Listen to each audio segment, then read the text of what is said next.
চলুন আপনাদেরকে আজ ঘুরিয়ে নিয়ে আসি বীরভূম জেলার রামপুরহাটে অবস্থিত তারাপীঠ থেকে। এখানে কি করে আপনারা যাবেন, কিভাবে থাকবেন সেই নিয়েও আমরা আলোচনা করব।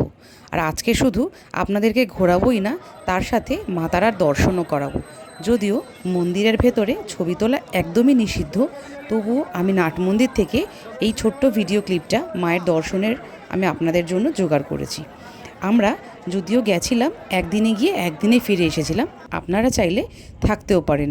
আমরা গেছিলাম হাওড়া স্টেশন থেকে 7:45-এর বন্দে ভারতে, এবং সেই দিনকেরই 6:10-এর বন্দে ভারতে আমরা রিটার্নও করেছিলাম।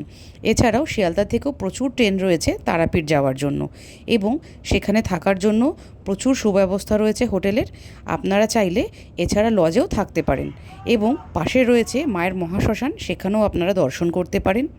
দুপুরবেলায় 12টা থেকে মায়ের ভোগ চালু হয় এবং দুপুর 1:30টা পর্যন্ত মায়ের দরজা বন্ধ থাকে। সে সময় প্রচুর পরিমাণে ভান্ডারা এবং মায়ের ভোগ দেওয়া হয়। আপনারা চাইলে সেখান থেকে ভোগ কিনেও খেতে পারেন। এছাড়া বাইরে খাওয়ার জন্য প্রচুর হোটেলেরও ব্যবস্থা রয়েছে। মায়ের মন্দিরে সকালবেলায় এবং সন্ধ্যাবেলায় খুব সুন্দর দেখার মতন আরতি হয়। এছাড়াও মায়ের এখানে রয়েছে জীবিত কুণ্ড, যেখানে কি না মায়ের স্নান হয় এবং মায়ের খাওয়া দাওয়ার যাবতীয় বাসনপত্র ধোয়া হয় সেখানেই। এবং মন্দির চত্বরে ধূপ ধুনো দেওয়া একদমই বারণ, তো এই জীবিত কুণ্ডর পাশেই রয়েছে ধূপ ধুনো দেওয়ার জায়গা।